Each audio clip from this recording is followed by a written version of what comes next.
Salut à tous les amis, c'est Icon, j'espère que vous allez bien. Aujourd'hui on se retrouve dans une nouvelle vidéo où on va parler d'horreur, mais pas d'horreur comme on a déjà pu le faire sur la chaîne. On va parler de choses horrifiques, dans un sens, qui ont eu lieu sur YouTube. Ce que j'entends par là, ce sont des youtubeurs ou youtubeuses qui ont voulu faire quelque chose pour une vidéo et cela les a directement conduits en prison. Donc sans plus attendre, on est parti pour aller voir un petit peu ce qui s'est passé dans la tête de ces créateurs de contenu. Dans cette première histoire, on va parler de Pedro Ruiz et Mona Lisa Pérez. C'était un couple de créateurs de contenu sur YouTube et Pedro s'était mis en tête de créer une vidéo virale, mais super virale. Pour ce faire, il a voulu faire quelque chose d'extrêmement dangereux. D'ailleurs, Mona Lisa sur son Twitter avait dit qu'ils allaient tourner une vidéo ensemble et c'était très certainement la vidéo la plus dangereuse qu'ils allaient faire et que cette vidéo était l'idée de Pedro et qu'elle ne venait pas du tout d'elle. Le concept de cette vidéo était assez simple. Mona Lisa devait tirer sur Pedro et lui aurait dû stopper la balle avec un livre qu'il aurait posé juste devant sa poitrine. Il a convaincu sa petite amie en lui montrant qu'il avait déjà fait un test pour s'assurer que les livres pouvaient retenir les balles, en montrant qu'il avait déjà tiré sur un livre et que la balle était restée dedans. L'objectif de cette vidéo qui devait être virale, c'était de gagner un maximum de popularité sur YouTube. Effectivement, il y en a qui sont vraiment prêts à tout. Vient donc le moment de tourner la vidéo et les choses ne se passent pas vraiment comme prévu. Mona Lisa tire sur Pedro et la balle traverse le livre et atteint directement la poitrine du jeune homme. Après cela, les urgences sont appelées, mais elles arrivent trop tard, elles n'arrivent pas à réanimer Pedro à temps. Mona Lisa est poursuivie pour homicide involontaire. Au moment où elle a tiré sur son compagnon, elle était enceinte de 7 mois, donc cet homme, par sa bêtise, laisse derrière lui un enfant qui vivra sans père. La jeune femme avait tiré sur Pedro à 50 cm de distance, je m'y connais pas vraiment mais je pense que c'est quasiment à bout portant. Ouais, 50 cm c'est pas énorme hein. Aujourd'hui Mona Lisa est libre et elle est revenue sur YouTube il y a 2-3 ans de ça et puis elle est toujours active sur sa chaîne. C'est vrai que pour le buzz, certains sont prêts à tout même à risquer leur propre vie. Dans cette nouvelle histoire de youtubeur qui a fini en prison, on va rentrer dans quelque chose de plutôt glauque. On va parler du youtubeur Austin Jones, peut-être que vous le connaissez. C'était un youtubeur qui avait percé sur la plateforme en interprétant des chansons a cappella. La plupart de ses fans étaient des jeunes filles et il faut savoir qu'il avait vraiment une très grande popularité, il avait même effectué une tournée. Qu'est-ce qui a fait qu'il est allé en prison? Tout simplement, il a demandé à ses abonnés, mineurs, de lui envoyer des photos d'elle qui étaient assez explicites. Ce youtubeur a plaidé coupable concernant les faits qui lui ont été reprochés, parce qu'en plus de ça, ces jeunes filles, il les a forcées en les manipulant pour qu'elles lui envoient des vidéos d'elle en train de porter des vêtements qu'il avait préalablement désignés, où elle dansait de manière assez explicite pour son bon plaisir. Je dis bien que ce youtubeur manipulait ces jeunes filles car il disait « prouve-moi que tu es ma plus grande fan ». On a effectivement affaire à un cas de pervers narcissique. En plus de ça, il faisait également du chantage. Il leur disait que si elles faisaient ce qu'ils demandaient, il les aiderait à augmenter leur nombre de followers, notamment sur Instagram. Donc le message après cette histoire, c'est ne faites jamais ça, même si vous êtes fan d'une personne, ne lui envoyez jamais des photos de vous entre guillemets compromettantes, même s'il vous fait du chantage. C'est interdit par la loi et les personnes qui vous demandent ça risquent vraiment très gros.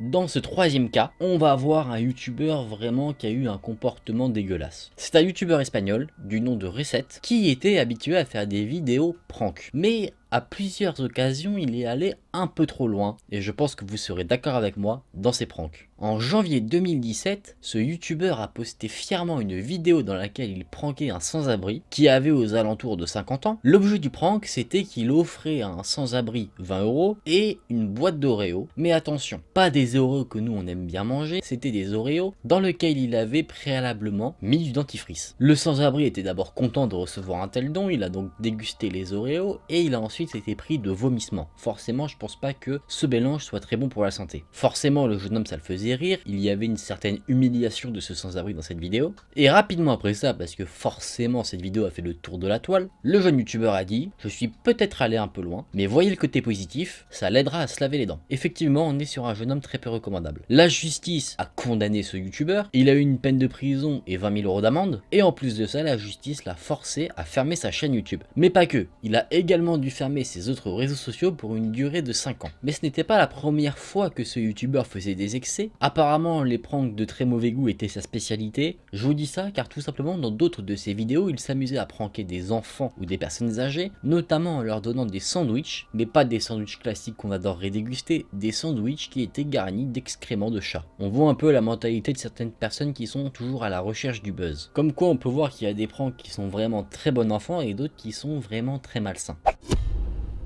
On passe maintenant dans le registre du gaming. Un youtubeur a décidé d'aller dans une église pour jouer à Pokémon Go, dans le plus grand des calmes. C'était un youtubeur russe, et pourquoi il a décidé de faire ça? Parce qu'il a vu à la télévision qu'apparemment, juridiquement, c'était assez risqué d'aller jouer à un jeu vidéo dans une église. Lui étant athée, il s'est dit...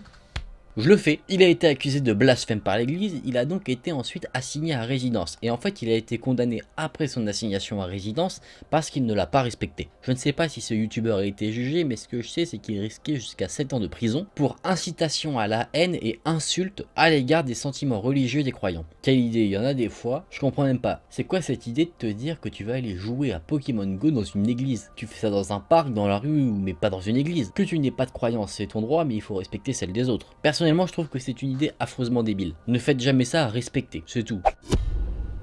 On reste dans le registre du gaming, on va parler du youtubeur Jinbob. Il était très populaire pour avoir fait des vidéos sur Minecraft, mais il s'est fait arrêter par ni plus ni moins que le FBI dans un aéroport pendant qu'il rend des visites à une de ses jeunes fans qu'il avait manipulé des mois auparavant. Selon les dires du FBI, ce youtubeur rend des visites à cette fan pour réaliser des vidéos à caractère assez spécial avec cette jeune fille. Elle avait 15 ans, il en avait 23. On va dire que l'idée est assez glauque. En fait, ce youtubeur, il connaissait très bien la jeune fille qu'il allait aller voir parce qu'il avait été en contact avec elle de manière professionnelle. En fait, elle lui fournissait des éléments graphiques pour ses vidéos, donc pour faire ses miniatures, pour faire ses effets de montage, ce genre de choses. Ils collaboraient vraiment ensemble de base. Ils échangeaient énormément via Skype et en fait, ce sont ces conversations qui ont alerté les parents de la jeune fille, qui ont contacté les autorités, parce qu'en fait, le youtubeur dépassait le cadre professionnel et donnait des conseils sur la vie intime de la jeune fille. Et parfois, pendant leur rendez-vous, il lui demandait de porter de la lingerie fine. Houston, effectivement, on a un problème. Il lui a même demandé de participer à une de ses réunions totalement dévêties. Donc forcément, toutes ces charges contre lui font qu'il risque une très lourde sanction. Je ne sais pas